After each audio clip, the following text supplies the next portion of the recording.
Good evening, and welcome to tonight's Bruin Family Insights virtual discussion. Our discussion is brought to you by the UCLA Parent and Family Programs.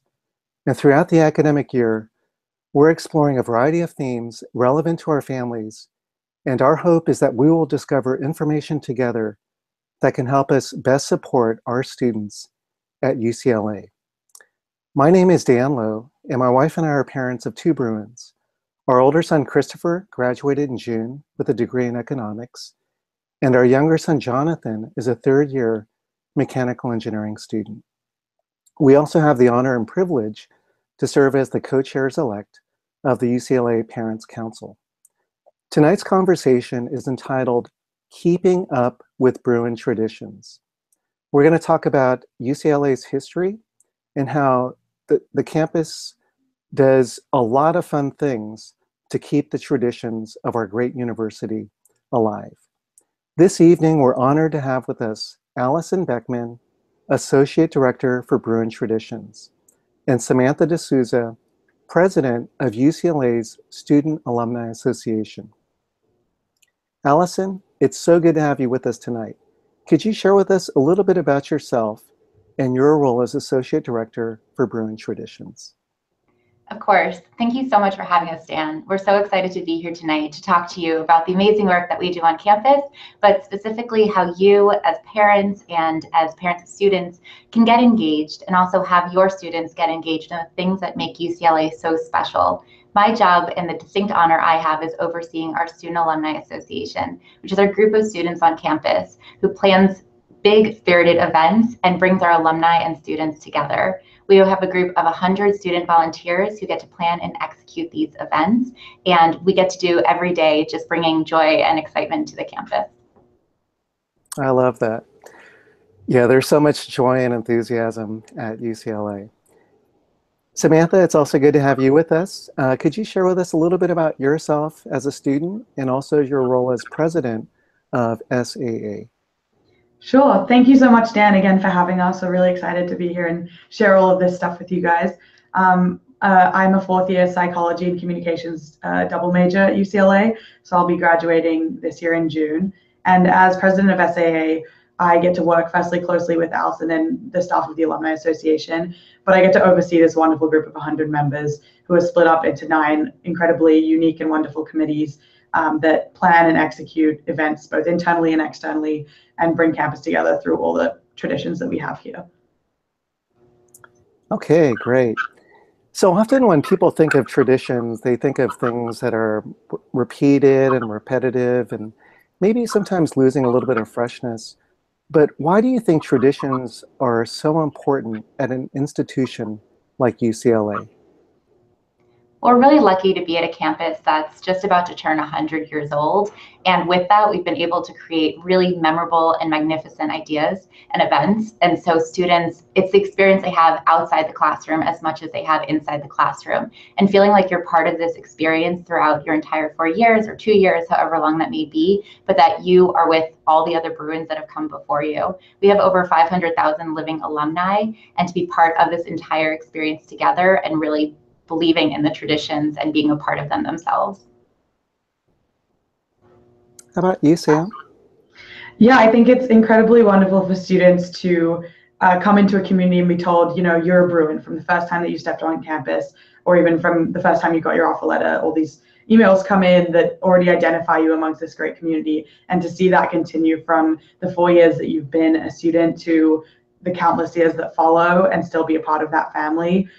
It's those traditions that make that feeling really special. And I think that's one thing that has resonated with me is that the minute I got here, I was blue and gold Bruin, and that was extremely special and will continue to be.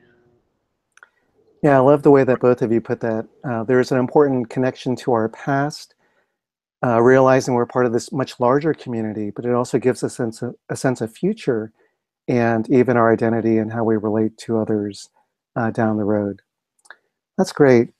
Samantha, what does UCLA do to help first-year students to feel connected to the university, even maybe beginning with the 3-day orientation, but then especially with 0 week in the first quarter? Yeah, so I think you put that really well. Those two events are really important to setting you up at UCLA and making you feel like you're part of that Bruin family. The 3-day orientation is probably both the most overwhelming but exciting 3 days of your entire UCLA career, because you jump straight in, you're with these people who you've never met before. You're living in the dorms for 3 days straight, and you go on a huge tour of campus. You learn about all of the campus traditions that we're talking about today, which all seem quite overwhelming and strange at the beginning. But then as you go through your life at UCLA, then you kind of link back to when you first heard about those things. And that connection is in itself quite special. You learn about the classes, all the different spots on campus. And really, there are just so many activities through that 3 days that help to settle you in. So by the time you come back and are ready to move into the dorms, you have this attachment and this familiarity as if you're almost coming home.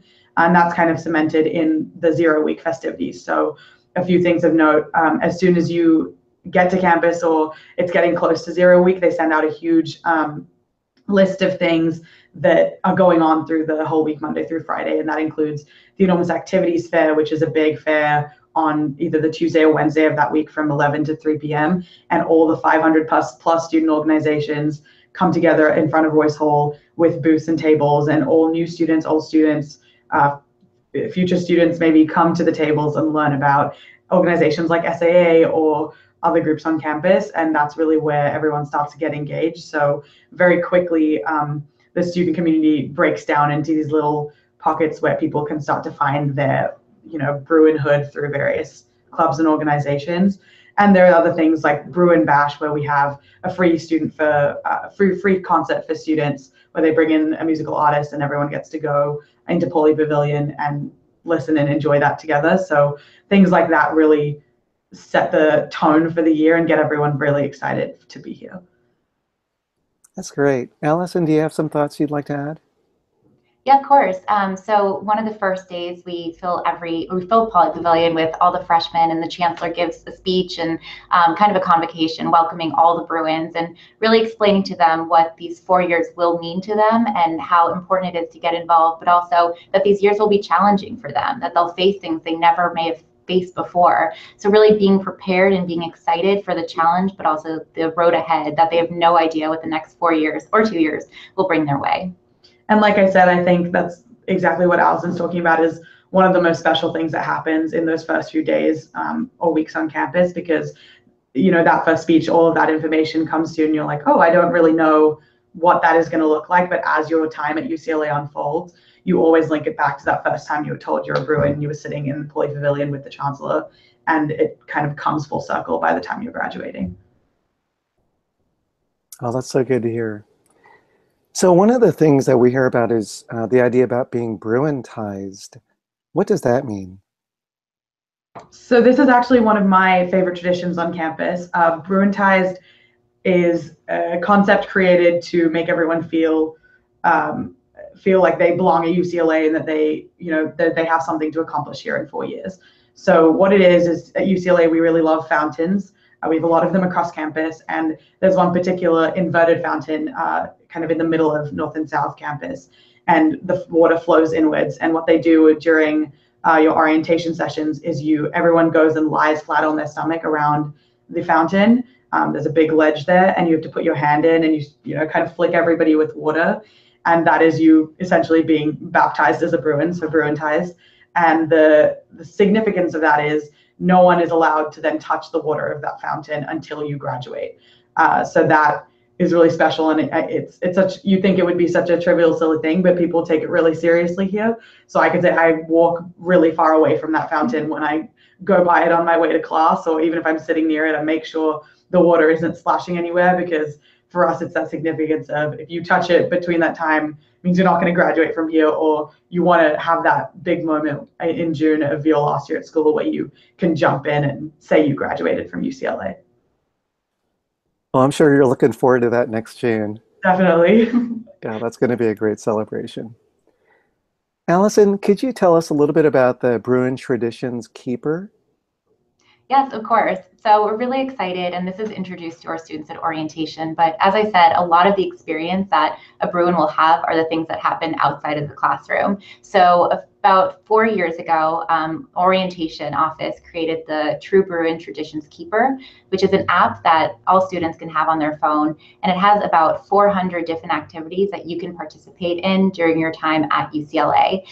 So what we do is we ask students go into the app, log in, and then for first year students, if they complete 75 traditions by their senior year, they get this cool medal right here that they get to wear at graduation. We know how our students love medals and feeling special. So that's very important to our students. And for our transfer students, we understand that they have a little bit less time here on campus. We have 40 activities for them to participate in, but a lot of our programs within SAA are featured on the app, but it's everything from becoming a leader in your organization to attending your professor's office hours to being there rooting everyone on at the BSC bonfire and rally. So it's a really great way to be like, I've checked these things off my list. It's a big list of everything there is to be offered here on campus. So we definitely encourage our students to download the app and check off those boxes as they go. That's good. So Samantha, has that been part of your journey as a Bruin? Definitely. It's something that's been on my phone since I got here, and a very exciting tradition, kind of keeper, exactly what it's called, to have with you all through your time here, because, you know, if you're going, I think for various things you can earn points, and then you take pictures and submit them. So even now going back, I can look at all my freshman year pictures and throw them in there, and it's a great kind of thing to have, to be able to reflect on those 4 years and all the crazy things that you've done throughout them. So the fact that we have it is quite special, and I think people get really excited by them. I know I do. Yeah, I love that. I like the idea because, you know, a lot of times we could easily tell students, oh, you got to get involved, or you need school spirit, or, you know, be a true Bruin. But then to have tangible, very measurable, specific things that they can do, and to have a reward, a medal to wear at graduation to celebrate that is such a great idea. I love that. So with this being football season, and with the SC game just around the corner around Thanksgiving, we know that there's a lot of traditions related to beating SC. And so could you tell us a little bit about the events and activities that happen during Beat SC week? Yes, of course, and I'm really proud to say that SAA is actually a big proponent of making those things happen. So we quite directly, you know, influence that campus climate and that huge spirit that comes about during that week. A couple of things. So on the Saturday is when the football game is, the big Beat SC game, and hopefully, you know, this year we can take something back and bring the victory bell home. But a few things that happen during the week to ignite that spirit and get everybody excited. The Beat SC bonfire and our noontime event. So typically on the Wednesday of the week leading up to it, we have a noontime event in the middle of campus, so where the Bruin Bear is, which is a kind of very common way that everybody walks to class, and you have to basically pass by there at some point during the day. We have music playing. We've got student orgs out there giving away freebies or food or, you know, different things like that. We have all of SAA out there wearing spirited colors. We ask that student organizations sign up to paint something called a wood block, which is just a wooden palette that goes onto the bonfire later that evening. So they kind of sign it with any blue and gold patterns or, you know, quotes that represent their organization. So it's really a place where everyone can come together and get involved in this one celebration. And then in the nighttime, we all gather in Wilson Plaza, which is kind of just before the hill, UCLA. And there's a big bonfire, which we've built with these wood blocks around it. And this year, actually, we're going to be having a bonfire rally and carnival. So we're hoping to have a lot of booths around there where students can come, socialize, get to know some other student groups, and really just enjoy being together. I know from my perspective, when I was a first year and I went to the bonfire, it was a place where you just really felt like you were with a community, and you felt like you were a part of something bigger than just your group of friends in the dorms, and that everybody was in this together. And we have a big stage. We bring the football team up. We have different student groups perform. So we've had dance groups perform in the past. We have alumni from UCLA come and speak. And it just is a really nice segue into what's meant to be a really big, fun weekend. And, you know, even in the past couple of years where we haven't been so successful at winning the game, the spirit at the stadium is so high and so mighty that I think those traditions in the lead up to that Saturday really make it feel exciting and bring that hype to the front. Yeah, and I just say that crosstown rivalry really, really motivates us in everything we do. During that week, we have blood drives, we have donation, there's a blue and gold challenge that takes place where you can give to a specific part of campus that you're really passionate about. And so all these different things, it's really just about being part of this amazing Bruin community and finding ways to really tap into that, whatever that is. Students will have been here for a little while, and so they'll really already know what it's like to be on campus. But this is really a time where everyone comes together and rallies behind something. Oh, that's good. So Samantha mentioned about the Victory Bell. Allison, could you share with us a little bit about the bell and maybe a little bit about the history of it? Yeah, I'd be more than happy to. So actually in 1939, the Victory Bell was given to the students by the Alumni Association. And it was a really wonderful thing. We had it at all of our games. We would ring it at every touchdown, as it's still the tradition now. So in 1941, it was actually stolen by our Trojans across the town. And that was not a good time for us.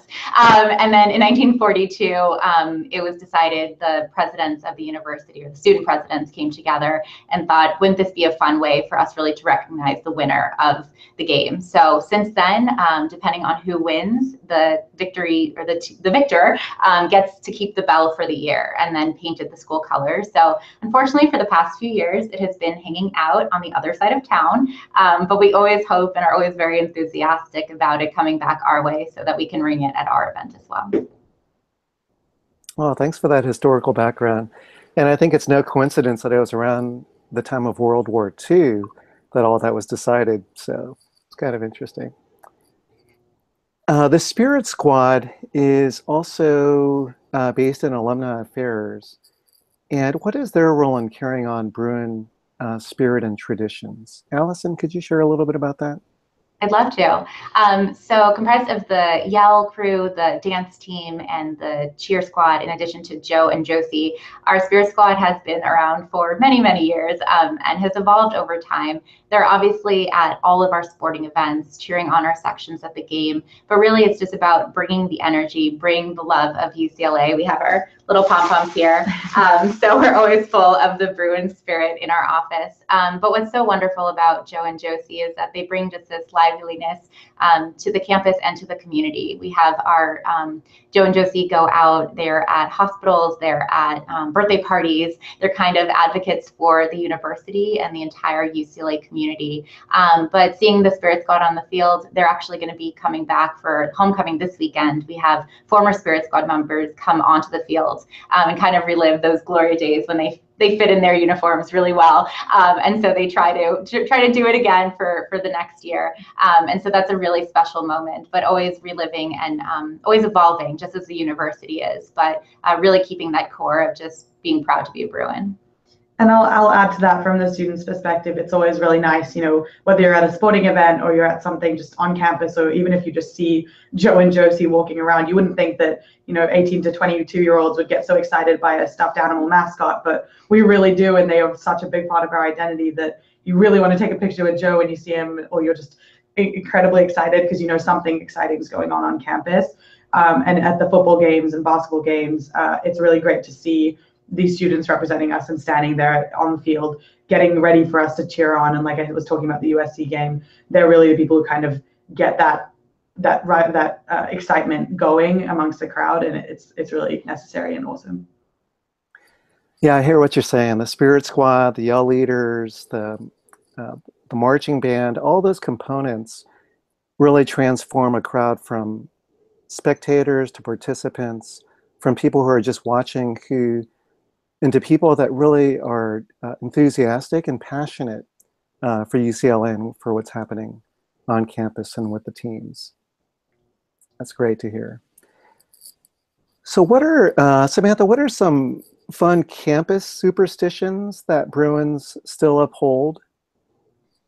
Yeah, so actually at orientation, when we go on the big tour that we do of campus, it's a full day tour. You're walking for a fair few hours, but they tell us a few fun facts about UCLA. And once you get to the end of the tour, your NSA, your new student advisor, will sit you down and say, okay, so actually an amount of these facts were not true. And they'll make us guess which ones of those they were.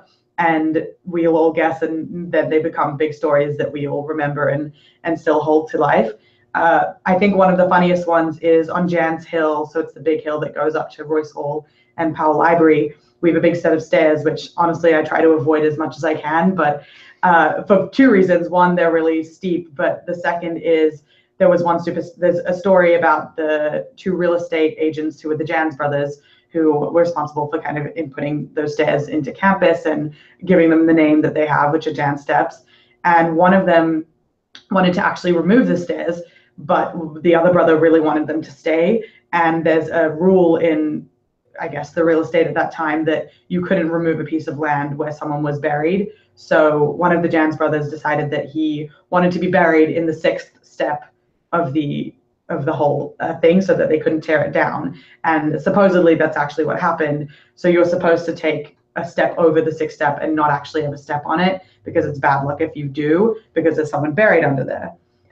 That's not true. None of that is true. However, day by day by day, I know so many people who would never step on that 6th step. I avoid it. Honestly, I will consciously count when I'm going up the stairs and not step on the 6th step. So that's one fun one. And I think the other quite nice tradition, which you can actually see reflected on the Bruin Bear itself because it's slowly eroding, is that on the way to an exam or a midterm, it's good luck to rub the back foot of the Bruin Bear or rub the nose of the Bruin Bear. And you'll see those are the only two parts of the bear that look more gold than they do bronze, because people have been touching them for good luck for so long. So those are just a couple of things that I think really stuck out to me that have stayed in all of our minds since that orientation, even though we all know they're kind of, a bit superstitious. Yeah, thanks for letting us know. Next time I'm on campus, I'll take a look at the nose and the back foot of the Bruin Bear. That's pretty funny. Yeah. So could you tell us a little bit about Spring Sing, which is one of the highlights not only of the spring season, but really of the entire year, and why Spring Sing is such a significant event at UCLA? How about Allison? Do you have some thoughts first?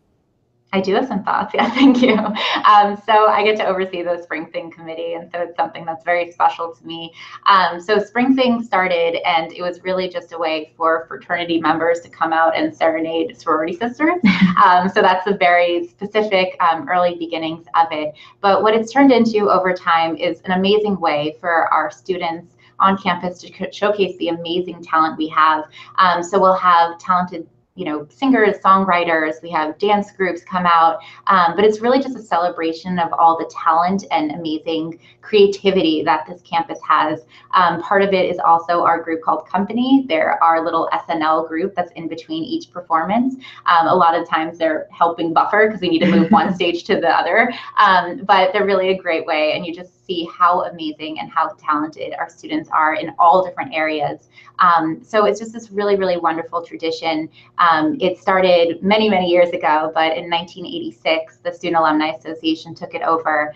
It was in LA Tennis Center. It was in the Hollywood Bowl for a while, but we have our wonderful home right here on campus in Pauley Pavilion. So every May, we have about 8,000 students fill the space, students, alumni, friends, obviously, fill the space and really get to have this memorable experience of a night of music and tradition. Well, thanks so much for your leadership, Allison. We've been for the last few years, and we love Spring Sing. Yes. It's the saddest part is when it ends. Such a wonderful evening, and just as you said, the showcase of talent at UCLA, and many of these students are not, say, voice majors or theater majors. They're on different parts of campus, but they're so endowed with incredible talents.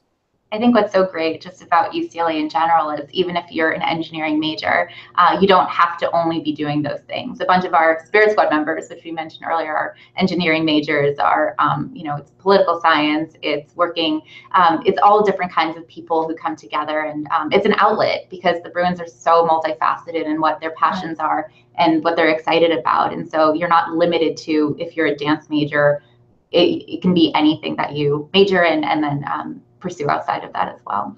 And I think one particular thing that's really special about Spring Sing is that, even speaking about the traditions that we've covered already, the group Company that puts on these comedic skits in between each set, they actually create those skits based on UCLA things that we all know about. So when you hear an audience of 8,000 plus people erupt with laughter over a superstition that we've had for so long that is quite ridiculous, it's really special because, again, much like the bonfire in that moment, we're all bonded together by these things that you have just by the fact that you've been called a Bruin and you've been set up in this wonderful place. And the fact that we can really do that is quite special. So that's one thing that I think sticks out at Spring Sing for me.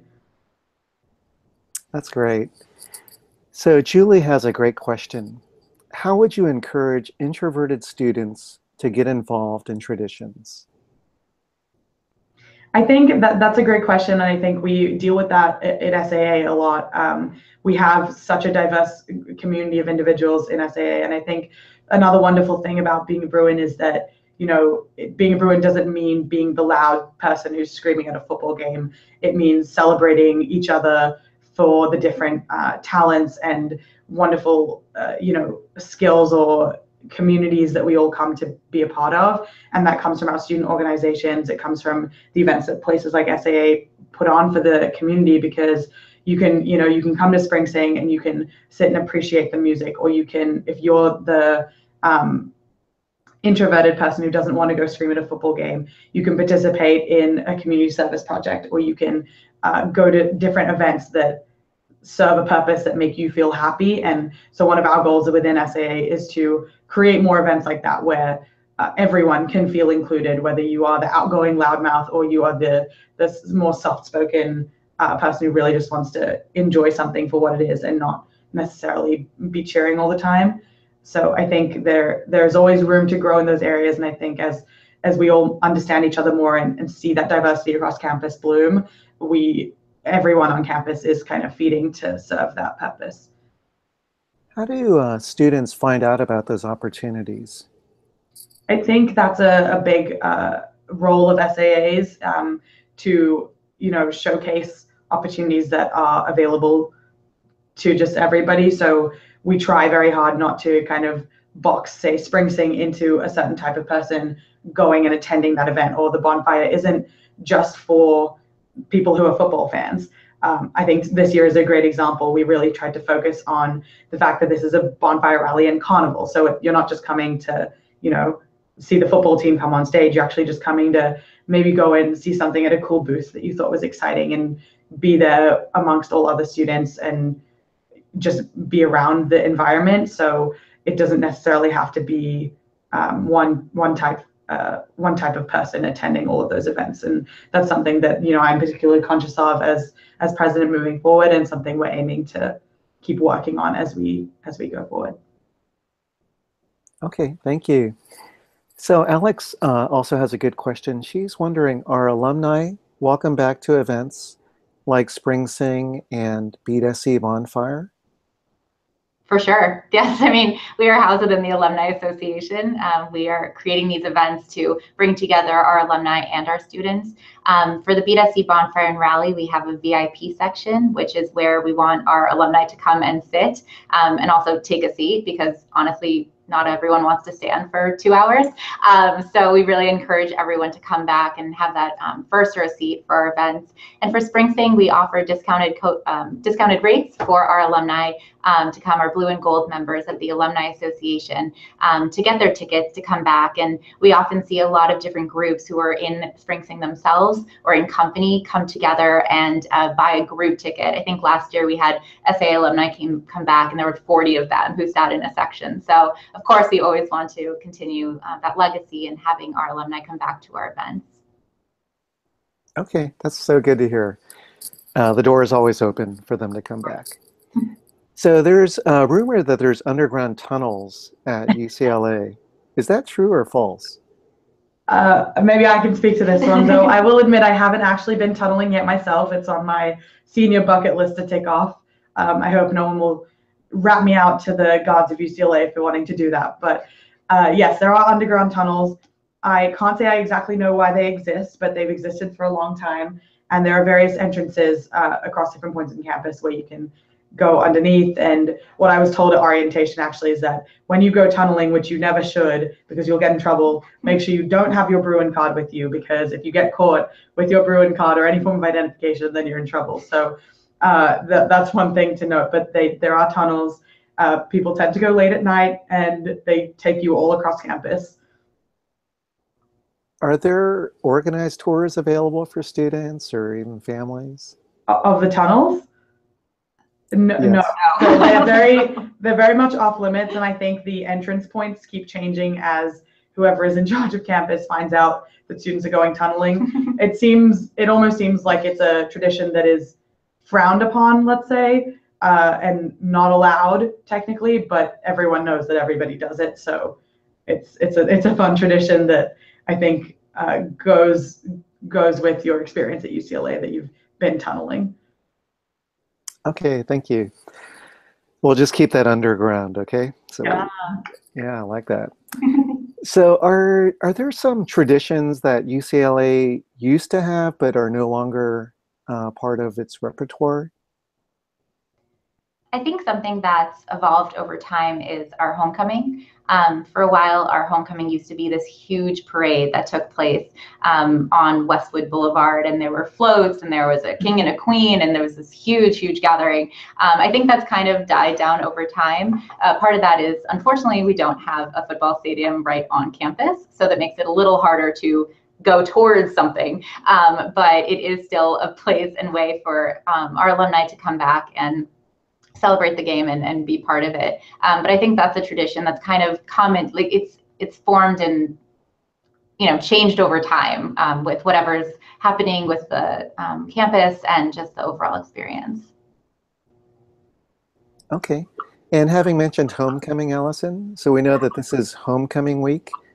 And do you know what some of the activities are on campus that lead up to the homecoming game with Oregon on Saturday? Definitely. So this past weekend, we had Paint the Town Blue, which is an activity where everyone goes into Westwood and kind of our Westwood Village is very involved in the student experience. And so kind of bringing the students out and experience it. I know today they had a noontime event, just having the enthusiasm and excitement to come with this weekend of festivities that will be taking place. But yeah, I think those are two of the events that I'm aware of. Yeah. What have you noticed, Samantha, about homecoming, whether it's this week or like in the years past? Yeah, so I think the most exciting thing about homecoming weekend is that you really are bringing together those present, past, and potentially future Bruins together for one. Again, surrounded by the game and the Parent Family Weekend festivities in general. So a few things that stick out to me going across campus. There's a homecoming committee, and they every year design a new T-shirt and a new long sleeve that you can buy as a student. So that's just something that on the way to class, you see them there. You're reminded it's homecoming week, and that becomes just something that's a part of what you're doing that week, is celebrating this homecoming event where all the Bruins are meant to come back together and celebrate everything blue and gold over the portion of a weekend. A couple of other things are, I know in past they've organized, a big homecoming dance where students can sign up and go out together. So it's a really great way to go and meet people and just all be together. I know that's something a lot of people did in high school here in the US, but to have 40,000 students have that option to go and do, it's quite exciting. And I think that Paint the Town was an awesome addition to that this year. Okay, thank you. So here's another question submitted by a viewer. What is on the SAA bucket list, or what are some new traditions that the Student Alumni Association would like to launch? Yeah, so I think this year we're all really excited because in the last year or two, we've really focused on engaging more of campus. And by that, I mean making sure that various groups and communities of people all feel included and involved in these campus traditions and really feel like they are a Bruin because they're a Bruin because they're at UCLA. And I feel very proud to kind of spearhead a lot of those new traditions. As I've spoken about, the carnival concept for our bonfire and rally, I think is a great opportunity for us to do that. It's a new tradition that creates a space that isn't just about what's happening in front of you, but just about the community of people being together. Another couple of things that make me really excited is a lot of our senior events. I know each year we really try to innovate and create ways that seniors who are getting quite sentimental, as I already am, I think I've had a couple of teary-eyed moments walking through campus already this fall, but really celebrate every quarter their kind of lasts or their traditions that will help them remember UCLA and remember the great times that they've had together. One of those is we organize a big night out for seniors at the end of every quarter week, or it's even a full week where there are deals in Westwood. And as Allison mentioned, Westwood Village really gets involved with all of our spirit-based events. And another one is just, in creating all of our events like Spring Sing or Dinner for 12 Strangers, we really try to enhance our Bruin engagement. So a couple of years ago, we launched a Bruin story, kind of Humans of New York style showcase piece for our social channels. And that has developed into videos and into more kind of content production. So we can start sharing more students' experiences through social media because we all love to use it so much. And those are things that I hope to continue to develop in more innovative ways, more so this year than we have before. And I think something that we're always trying to do is make more and more people feel like they can be a part of our event. Definitely. And so we go out to different groups. We ask how are ways that we can help work together and get you to come to our events, but also make it to be a place where you feel comfortable and welcome. So I know that's something that Sam's been really passionate about doing this year, because while we are continuing the traditions, we want to make sure that as many people feel like the traditions are welcome and open to them as well. And so sometimes it's about building that strength outwards. It's just about building and building and building on top of it. And I will say, I think that's where SAA has a really unique and wonderful opportunity to be a part of the Alumni Association, because with that connection to that 500,000 alumni that are in our network of Bruins, to be that bridge between students and that community really helps us foster those traditions and say, we can go to different student groups and connect them with alum who have done exactly what they want to do and bring them together and create traditions for even those smaller niche communities as well as big traditions for everybody. So it's a really great kind of leverage point for us to be able to go out there and find where those pockets of inspiration are and pockets of connection are for other students and alumni. Yeah, and in addition, a lot of things are moving digital, as we know, we're aware of, social media, et cetera. But kind of back to your question about being introverted while including the alumni, we have platforms such as UCLA One, which is an online platform for jobs and reaching out to Bruins, and that can be a mentor-mentee, or it can just be someone looking for an internship, looking for a job. So we're hoping that that's a tradition that moves forward in the career space, really Bruins helping Bruins out. So while it's not an in-person event per se, it's really about building and fostering this community of Bruins that we have. Yeah, I think establishing connections really does create community. And with an undergrad population of 29,000 plus, it's really a great challenge, but I appreciate all that you both do in reaching out to different groups. So you both mentioned that SAA has about 100 members. And what are some of the ways that that team and really army of 100 students, how do you deploy them? How do you engage the entire campus with that leadership team?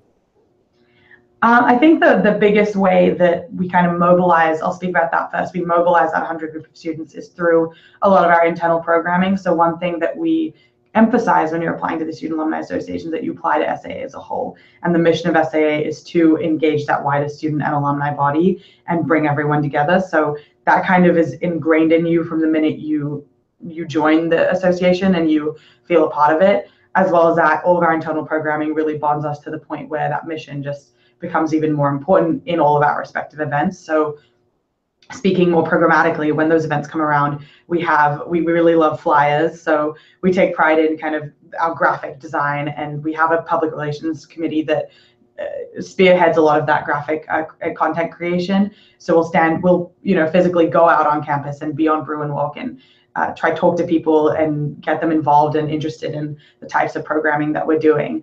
And that's something that's required of our members, but often it's not even perceived as a requirement, because you want to be out there flyering on the day of Spring Sing. You want to be out in the courtyard in Bruin Plaza singing songs and getting excited about the talent you're going to see. And you can really see that people react to that when they're walking in class. You might be a little bored or tired or sleepy or whatever it is, but then you see this crazy group of students in blue shirts jumping around and feeling excited just to be on campus, and it makes you excited. And I remember doing that my first year when I wasn't a part of SAA. So I think, even particularly for freshmen who are finding their footing on campus, to see these people who are already so excited to be there. It's a great intro to the campus life. And like I said, mobilizing SAA is actually probably one of the simplest jobs in the world, because everyone feels so passionate about the events we put on. And even if you're part of a certain committee, you're never kind of segmented into that one committee, because everybody overlaps, everyone's a part of it. The Springsteen committee comprises of 15 people, but when Springsteen comes around, every member in SAA has a job. So, last year I had the pleasure of escorting Ziggy Marley onto stage, and that was a really special role. But the year before, I was a what do you call curtain? No, the entrance people.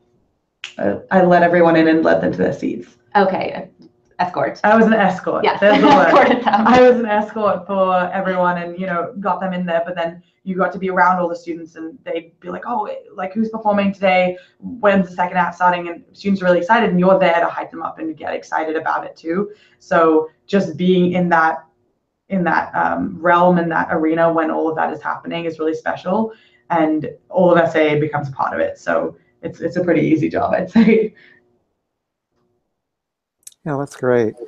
So along with Spring Sing and Beat SE Bonfire and the Carnival this year, are there other annual events that are pretty much in place to keep the Bruin traditions alive at UCLA? Definitely. Yeah. So one of our programs is Dinners for 12 Strangers, which we're really, really proud of. We love this program so much. We're actually entering our 50th year, so about half the age of our university. And so it's just a wonderful program. It's a very simple concept. You take a professor, you take an alumni, and you put 12 students in their house and see what happens. So it's kind of like the real world, just around the dinner table. But it's really wonderful, this experience that happens. It always takes place at the end of February and beginning of March. Our signups are going live on November 1st, if you want to do that. But it's just a really, really special evening that's taken place. We have about 3,700 Bruins in Los Angeles and around the world who participate in these dinners. So students loved it so much when they were here, and then they moved out of state or to China. And so now we have dinners where someone in China may host an alumni dinner for other alumni who live there. So it's just a really special evening where you get to talk about all the things you love with UCLA, and alumni get to learn about all the cool things happening on campus from the students, and students get to learn about all the amazing things that our alumni have done.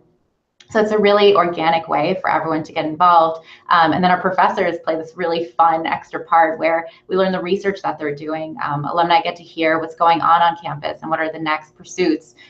Being an optimistic campus that we are, what are they hoping to do? So it's just a really engaging evening, and we definitely encourage everyone, from students to parents to alumni to friends, participate in this tradition we're very proud of. Yeah, I've had some really exciting Dinner for 12 Strangers, and the first year that I participated as an SAA member, because that's another event that we mobilize all of our members to attend, and get everyone they run the evening as facilitators of what's going to happen when you get there. But my very first year going, I went to an alum's house who is actually a movie producer, and I had never thought about the entertainment industry as one I'd enter into, or movies or film. And she was just so great to talk to. She had such an interesting life story. And she's actually been in touch with me ever since then, and has been a little bit of a mentor for me. So every few months, I'll send her an email, or she'll contact me, and we'll either meet up for coffee, or she's invited me over to her house for dinner with her family. And it's just really nice to know that just because of this one event, I've had this person in my life who's not only had an impact in what my foreseeable future could be, but has also just taken me in and shown me in a really hospitable way that she's kind of there for me, and is very familial. And it was really special even to just be around the students who are in that room, because I'll walk by them on campus and I'll say, "Oh, hey, Roger, you were in my D12, how's it going?" And you always have that rapport with those students, even though you only spend a few hours with them. So that's really special. And I think, aside from D12, I would say that a lot of our professional events that are quite annual have that traditional sense to it. So there are a lot of alumni who I know come back to things like Interview with a Bruin, where we do mock interviews for students, and entertainment networking night. And that is a really fun way to bring alumni back consistently and make them feel excited about, coming back and giving back to students. because I think that's a really big thing about UCLA that's special, is that there are these events, both professional and spirited, that alumni come back to, and then when students have a good experience at them, students then want to exit UCLA and come back and do the same. So that beautiful cycle is what keeps those campus traditions so alive. Yeah, so the viewers are really enjoying the thoughts that you're sharing and the opportunities. And Angela is wondering, can parents host or attend a dinner for 12 strangers? They can do both. You're more than welcome to host a dinner and attend a dinner too. We've had many parents who are part of both ends of that spectrum. So if you're a parent who lives in New York, you can attend a dinner where you meet other alumni and learn about that experience. So it brings you a little bit closer to your students, even though they're across the country, and host a dinner for students locally. We had a set of parents last year whose students was an art major, and they wanted to meet other art majors too. So we were able to customize a dinner for them, so they were able to have that experience to kind of get to know their students' peers. I don't know exactly if that was the best for them or not, but it's a really great opportunity, and we really encourage anyone who's affiliated with the Bruin family in any way to get involved and to find their place, because it's the beauty of strangers, but we hope that everyone leaves as friends and part of the Bruin community. Yeah, that's so good to hear. So parents, wherever they are, whether local or international, any part of the world, they could host a dinner for 12. Definitely. That's great. So Samantha, you're serving as president of Student Alumni Association. How did you get involved, and how did you decide to assume the role of leadership in the organization? So I really love the story about how I got involved, because it involves one of my now fellow board members and good friend. I met this girl in class in my winter quarter of my freshman year, and we just by chance happened to have the same discussion section together. And through various conversations, we discovered through the small world that UCLA ends up being that she was best friends with my close cousin in Anaheim, and we had a connection. So every day from then, I started sitting with her in lecture, and I saw her one day flicking through a few retreat pictures, because SAA really loves to go on retreats and spend this time internally bonding. And she was looking through them, and I caught sight of them, and I said, "Oh, who are these people that you're taking all these cool pictures with?" And she started to describe to me exactly what SAA was, and much of the discussion that we're having right now around traditions, all those traditions kind of came to light. And later on, I went to Spring Sing. I participated in a couple of professional events. I started to see where this alumni kind of perspective of campus came from, and that really interested me. So when we came back the next year in fall, I went to a few info sessions, bugged my friend over text message thousands of times when applications were coming out, and I said, I really want to be a part of this. So I just threw myself in. I was really fortunate to be accepted. And in terms of assuming the roles of leadership, I think as soon as I got into SAA and I realized what it was about, and this family that had really taken me in and made me feel so at home here, in such a short amount of time, it's incredible how close you can begin to feel with people, and how much more connected you can feel on campus. And I think SAA both has a responsibility and a power to make everybody feel that way. And I think that those feelings are what inspired me to want to lead that action in happening. And so last year I took that on in a more professional sense.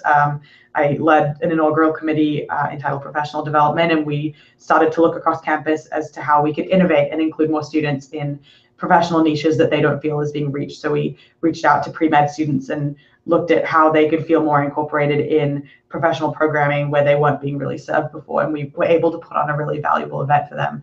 And we'll continue to do things like that now. So my passion in wanting to incorporate and engage more of campus and really touch everyone with the inspiring feeling that I have that makes me want to get up and go and feel like a Bruin every day is what kind of led me then to eventually apply for this presidential position, because knowing that, my passion can influence 100 people who can influence 40,000 people is really special to me, and something that I hope to achieve this year as I go forward. Yeah, our Student Alumni Association, they're ambassadors for the Alumni Association, but also for all the students, and really bridging that gap and that connection. And I think a lot of times students are like, I don't know what to do next. And we're like, okay, well, come to an IWOB, come meet some people. And so we offer these really fun ways, and we hope accessible ways for students to feel like they can be part of this bigger community. I know I've said that several times, but it really is the fact that everyone is just part of this, and that's where our SAA really comes into play. Yeah, thank you for sharing your story with us, Samantha. So with 29,000 undergrads and maybe 14,000 graduate students, do grad students generally just focus on their studies and their research, or how do you get them involved in terms of the school spirit and activities? That's a great question. I think we reach out to the professors, we reach out to the departments. It really depends on the students. Some students are here just for that degree, just for as undergrads too. We can't assume that everyone wants to come to the bonfire, wants to come to Spring Sing, but we do encourage them, and it's an opportunity for them to feel that school spirit. But for our Dinners for 12 Strangers program, we have specific grad student dinners. So there are ways of them tapping into. We hope that they follow us on Facebook and social media, because all of our events are open to all people. We've had grad students in Spring Sing and be a part of all of our traditions. So it's reaching out. We reach out to them just as we do to our undergraduate population, and hope that sometimes they'll go away from the book and come join us. But again, it really depends on the student and what they're here for. We actually also reached out, through some of our professional programming to grad students, or students who are at UCLA Medical School. I think one of the wonderful things about bringing these communities and generations of Bruins together is that everyone has a different perspective, and grad students or students in the med program all have really different perspectives on life and what they've been through, and to have that be shared with undergrad students who are a little less experienced is always lovely. So we always look for opportunities where we can ask grad students to come and participate in our events to bring that perspective to life. Yeah, it's a very rich community at UCLA with both undergrad and graduate and all the professional schools on campus. So Allison, you mentioned, alluded a little bit earlier to the age of our university. And so we know that the centennial celebration is just around the corner in 2019. And so what are some of the things that the university is doing to help the Bruin community gain an appreciation, not only for where we've come from, but to believe that our heritage positions us for an even brighter future? Definitely. So I know a lot of the planning for 2019 are a bit under wraps. So even we are unaware of a few of those things happening. But I think we just pride ourselves on being this really young and mighty and scrappy university, just of all optimists. And so I think we'll be able to share a video of something during our launch in 2014 when we did our 5-year launch for the centennial. This was this amazing video that was projected onto Royce Hall on campus, really just talking about our past and what's come of that, but also this focus on the optimists. Around campus, you'll see flags and flyers with all of the different professors and alumni and friends of the university who have really made impacts, but also where the future is going and where the university is going. And we're not people who just kind of sit back and we're like, okay, we did it, we're done. It's always about what's next and what can be gained next. And so it's a really, really great experience for us to, be a part of this. And, I hope Sam will come back for that. She will be an alumni at that point. But, you're always part of this Bruin community. And even though we're, younger than the Harvards and the Yales of the world, we still are always striving to be number one. And that's really, really where it comes from. So. Yeah, there's definitely a lot of pride that we feel as parents, moms and dads, aunts and uncles, grandparents, siblings. And so one of the things that is happening this coming weekend is Bruin Family Weekend, which is really a highlight for us as families. And could you share with us a little bit about the Family Weekend and maybe some of the hopes that you guys have, either individually or as an office, for what happens with the families? Yeah, I think Family Weekend is a really important and special time for all Bruins across the whole campus to come together. And we call it Family Weekend, and I don't think that family necessarily in that sense just means parents and siblings coming back to campus, but it means just Bruins coming together. So I know alum come back I think they bring their families, whether they were attached to UCLA or not. You know, my parents are thousands of miles across the world in Australia. So unfortunately, it's a big commitment for them to be able to fly out. And, you know, I miss them a lot over that weekend. But one thing that's so special is that because it is this big family of Bruins, I have been so involved in coming together for the various festivities. A few friends of mine have taken me with their families they have big dinners and dance parties at the top near Royce under fairy lights on the evenings on the weekend. Parents can go to lectures. They can just see campus. This weekend, everyone's coming together for the football game and bringing together communities for celebrations around the football game. And that includes, you know, past alumni, current students, parents, siblings, like I said. So I think the lead up to that weekend is really special because it, again, is just bringing the community together. And I think that's, you know, central to a lot of the things that we've talked about tonight is finding those little spotlights to bring the community together. And it's really important that we have those. And they happen so frequently and in little pops like this, and Bruin Family Weekend is one of them. So I always look forward to it. It makes me miss home a little bit extra, but it also makes me feel incredibly grateful that I had a family that sent me out here to experience this new family and really get an experience out of a wonderful place that I can proudly call my home now. Yeah, definitely. And so what I love the word is the word family is used in a very meaningful way at UCLA. So whether it's actual family or new family, there's a lot of love and community that's shared. You know, as we wrap up our webinar tonight, I'd like you to share with us maybe one takeaway that you would offer to families when it comes to traditions at UCLA. Allison? Sure. I think I would definitely encourage you and your students to find something, to look on the Tradition Keepers app and say, I really want to do this, or I want to find out more about it. You know, get involved in a Dinners for 12 Strangers, come and visit us at the bonfire, come and see Spring Sing, come back and be one of our interviewers at Interview with the Bruin. So find a way to tap into and be part of this Bruin community, whatever that may look like. And just, you know, spend some time on campus. If, you know, Sam's family is in Australia, but if you're closer to campus, just spend a night going to a concert at Royce Hall and just feel the spirit of what it's like. You know, go to a game in Poly Pavilion and feel what it's like when John Wooden was there. So it's really an amazing place to be and experience that you can tap into in so many ways. And so if you're a parent trying to encourage your student, tell them, go out, experience something, come to one of our SA events. We're in the office where, you know, I'm here 8 to 5, Monday to Friday, if they want to find a way of getting more connected to the Bruin community and being part of it. So, you know, however you feel like you want to be connected, we can find a way for you to feel that connection here. Yeah, and to echo Allison a little bit, I think campus is honestly infectious. My younger sister actually came to visit me a couple of years ago and now will not stop following anything that is Bruin and UCLA related. I think she's stolen half of the UCLA merchandise that I own and has taken it home. So there are ways that once you just set foot on this campus and do anything, like Allison said, you'll feel a part of it and you'll feel involved. And I think even if your students or your kids are, you know, finding it hard in those first few months to take those steps to feel that involvement, just have a look around, just go forth, go to some meetings, go to some info sessions, go to events that you find interesting, whether they be big sporting events or smaller meetings or info sessions on campus. So whatever it is, just go. There's always something going on.